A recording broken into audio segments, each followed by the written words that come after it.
Thierry Benoît pour le groupe UDI. Merci, Monsieur le Président. Madame la Ministre, je voudrais aborder globalement les 4 points que vous avez évoqués dans votre propos introductif. Sur la décarbonation et la question de la conversion du modèle des entreprises industrielles en termes d'approvisionnement en énergie, les territoires ruraux sont potentiellement source de production de biogaz. On a des unités qui s'installent et on vient fournir du biogaz dans le réseau. Mais ces territoires ruraux, pour l'instant, ils n'ont que très peu accès à ce gaz qui dessert les grandes villes, les grands centres urbains. Parce que le modèle économique aujourd'hui ne permet pas d'irriguer les territoires ruraux. Quelles sont vos réflexions, vos propositions dans le domaine? Deuxième sujet, le bâtiment. Il existe aujourd'hui beaucoup de dispositifs en faveur de la transformation, de la rénovation énergétique. Souvent, la porte d'entrée à ces aides, ce sont les plateformes locales de rénovation énergétique, avec des cofinancements ADEME, régions et crédits territoriaux. Depuis de nombreux mois et de nombreuses années, la pérennité du modèle économique de ces plateformes locales de rénovation énergétique se pose. Quelle est votre vision? Je me souviens avoir posé la question à Nicolas Hulot il y a quelques années. Il devait m'écrire, j'ai toujours pas la réponse. Et dans les territoires, les élus cherchent des solutions. Je suis député breton. Pour l'instant, on n'a pas un modèle économique bien clair. Sur les transports, je note le coup de pouce vélo. Ça concerne l'urbain, les grandes villes. Quand vous êtes à 15 ou 20 km d'un chef-lieu de canton ou d'une ville moyenne de 15-20 000 habitants qui n'est pas desservie par le réseau ferroviaire, le vélo, ça va être compliqué. Est-ce que vous envisagez des dispositifs innovants, notamment sur la thématique hydrogène, pour irriguer ces territoires? Sur l'agriculture, est-ce que vous allez être une ministre de la transition qui est favorable à éviter les confrontations? Deux sujets, les produits phytosanitaires ou les sujets de société, là le RIP en faveur du bien-être animal.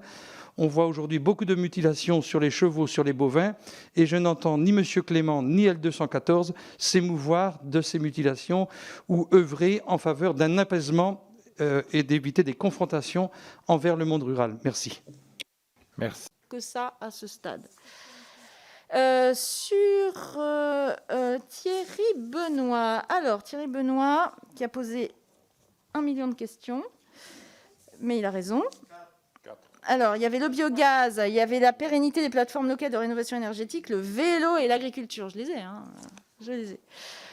Sur l'irrigation des territoires ruraux, le réseau de gaz naturel, en fait, a quand même peu vocation à s'étendre, car c'est trop cher par rapport à un territoire qui est peu dense.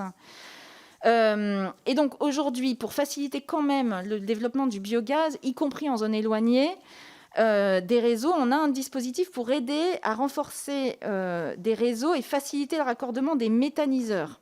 Mais comme on est là sur un dispositif assez récent, on est encore en train d'y travailler pour le booster, mais ce serait un peu la piste qui est en cours actuellement. Sur la pérennité des plateformes locales de rénovation énergétique,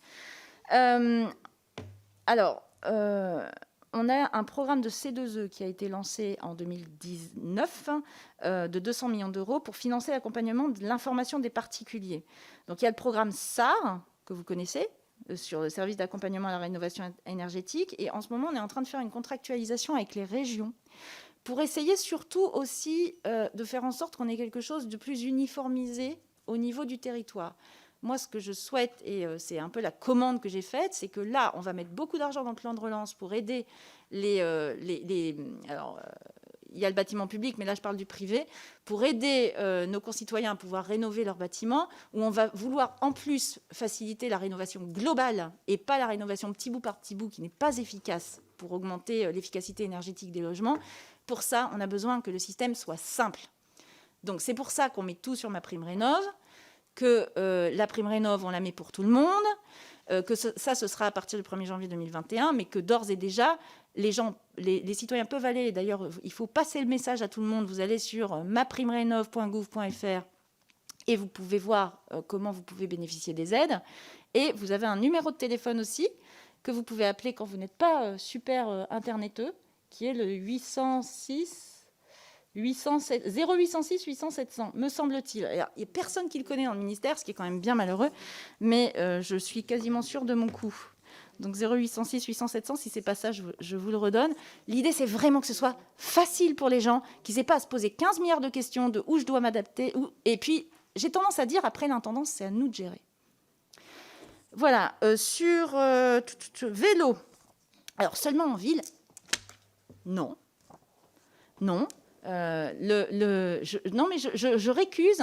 Et d'ailleurs, l'augmentation du vélo, l'augmentation de la pratique du vélo, qui a été constatée là, avec le confinement, etc., elle a touché tous les territoires, y compris les territoires ruraux. Alors, l'augmentation est un peu moins forte dans les territoires ruraux. Non, mais je peux même vous dire le chiffre. De mémoire, on est... Mais vélo électrique, mon cher Thierry Benoît, vélo électrique, c'est excellent pour la santé. C'est excellent pour la santé et il s'avère que ça se pratique. Et en plus, mais j'entends bien, mais je vous assure que ça serait très bon pour votre santé. Vraiment. Il est en pleine forme, monsieur Donner. Mais j'imagine. Je le soupçonne de faire du vélo. C'est pour l'entretenir, c'est pas pour l'améliorer.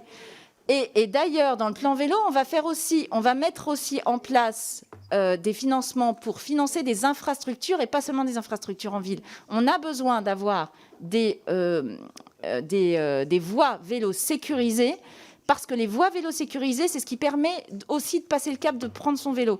On a un sujet dans les campagnes, c'est que vous avez souvent des voies qui ne sont pas très sécurisées, qui ne sont pas très entretenues d'ailleurs.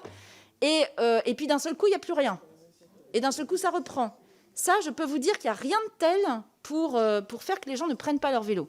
Donc, on aide pour les vélos à assistance électrique, on aide pour mettre des voies cyclables sécurisées et aussi pour faire de la multimodalité.